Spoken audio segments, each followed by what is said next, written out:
ಎಕರೆಗೆ 100 ಟನ್ ಕೊಡುವಂತ 5 ಕಬ್ಬಿನ ತಳಿಗಳನ್ನ ಹೇಳ್ತೀನಿ. ಅದನ್ನ ವಿಡಿಯೋನ ಸೇವ್ ಮಾಡ್ಕೊರಿ. ಮತ್ತೆ ಇದ್ರೊಳಗೆ ಯಾವ ವೆರೈಟಿನ ನೀವು ಹಚ್ಚಿರಿ ಅಂತ ನಂಗೆ ಕಮೆಂಟ್ ಮುಖಾಂತರ ತಿಳಿಸಿ. ಸೊ ಫಸ್ಟ್ ಏನೈತಿರಲ್ಲ 265 ಅಂದ್ರೆ 265 ಅಂತೀವಲ್ಲ, ಇದೇನೈತಿರಲಿ ಎಲ್ಲಾ ಮಣ್ಣಿಗೆ ಹೊಂದ್ಕೋತೈತಿ, ಎಲ್ಲಾ ಕ್ಲೈಮೇಟ್ಗೆ ಹೊಂದ್ಕೋತೈತಿ. ಆಮೇಲೆ ಗೊಬ್ಬರ ಅಥವಾ ಏನ್ ನೀರ್ ಕಮ್ಮಿ ಬೀಳ್ತಾವಲ್ಲ ಇದಕ್ಕೂ ಆರಾಮಾಗಿ ಬರ್ತೈತಿ. ಮತ್ತೆ ಇದು 100 ಟನ್ ಬರ್ಬೇಕಂದ್ರೆ ನೀವು ಮಿನಿಮಮ್ 14 ತಿಂಗಳನ್ನ ಕಾಯ್ಬೇಕಾ. ಇದ್ರ ಮ್ಯಾಗೋಕಾದ್ರೂ ನಡಿತೈತಿ. ಇನ್ ಬರ್ತೈತ್ರಿ 86-032. ಸೊ ಇದೇನೈತಿರಲ್ಲ ಎಷ್ಟು ಬೆಳೆದಿರ್ತದಲ್ಲ ಅಷ್ಟು ವೇಟ್ ಬರ್ತಿರಂಗಿಲ್ಲ. ಅದಕ್ಕೆ ಆಲ್ಮೋಸ್ಟ್ ಈಗ ಅದನ್ನೆಲ್ಲಾನು ಕಮ್ಮಿ ಮಾಡ್ಕೊತ ಬರತಾರೆ 86-032. ಇದು ನೀವು 100 ಟನ್ ದಾಟ್ಬೇಕಂದ್ರೆ 16 ತಿಂಗಳು ಇಡಬೇಕು. ಇನ್ ನೆಕ್ಸ್ಟ್ ಬರ್ತೈತ್ರಿ SNK 13-374. ಇದು 100 ಟನ್ ಸಣ್ಣ ಇಳುವರಿನ ಕೊಡ್ತೈತಿ ಆರಾಮಾಗಿ. ಸೊ ಮೇಂಟೆನೆನ್ಸ್ ಸ್ವಲ್ಪ ಕಡಿಮೆ ಐತಿ, ಆಮೇಲೆ ಗ್ರೋತ್ ಫಾಸ್ಟ್ ಐತಿ. ಇದಕ್ಕೆ ಮೇಜರ್ ಆಗಿ ಒಂದು ರೋಗ ಬರ್ತೈತ್ರಿ ಪೊಕ್ಕ ಬೋಯಿಂಗ್ ಅಂತೇಳಿ.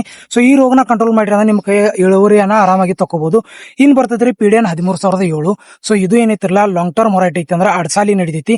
265, 86-032 ಆಮೇಲೆ PDN 13,007 ಇವೇನದವ್ರಲ್ಲ ಇವು ಲಾಂಗ್ ಟರ್ಮ್ ಹೊರೈಟಿ ಅಂದ್ರೆ ಅಡ್ಸಾಲಿಗೆ ಆರಾಮಾಗಿ ಮಾಡ್ರಿ ನೀವು ಇಳುವರಿನ ಚಲೋ ತಕೋಬಹುದು.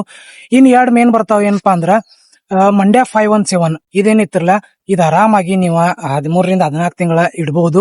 ಇದು 100 ಆರಾಮಾಗಿ ಇಳುವರಿ ಕೊಡ್ತೈತಿ. ಒಂದ್ ಮಂಡ್ಯ 517 ಏನೈತಿರಲ್ಲ ಇದರದ ಮೇಂಟೆನೆನ್ಸ್ ಲೋ ಐತಿ ಅಂದ್ರೆ ಕಮ್ಮಿ ಮೇಂಟೆನೆನ್ಸ್ ಒಳಗೆ ಬರ್ತೈತಿ. ಮತ್ತೆ 265 PDN 13,007 ಆಮೇಲೆ ಮಂಡ್ಯ 517 ಇವೇನದವ್ರಲ್ಲ ಸೌಳ್ ನೆಲ ಅಥವಾ ಯಾವ ಜೋಗ್ ನೆಲ ಇರ್ತಾವಲ್ಲ ಇವಕ್ಕೆ ವೆರೈಟಿ ಬೆಸ್ಟ್ ಐತಿ. ಸೊ ನೆಕ್ಸ್ಟ್ ಯಾವ ವೆರೈಟಿನ ನೀವು ಹೊಸ್ತೀರ ಅಂತ ಕಮೆಂಟ್ ಮಾಡಿ ತಿಳಿಸ್ರಿ. ಸೊ ಹೋಪ್ ವಿಡಿಯೋ ಇಷ್ಟ ಆದ್ರೆ ಆದಷ್ಟು ಶೇರ್ ಮಾಡ್ರಿ, ಹಂಗ ನಮ್ಮ ಅಕೌಂಟ್ನ ಫಾಲೋ ಮಾಡ್ಕೊರಿ.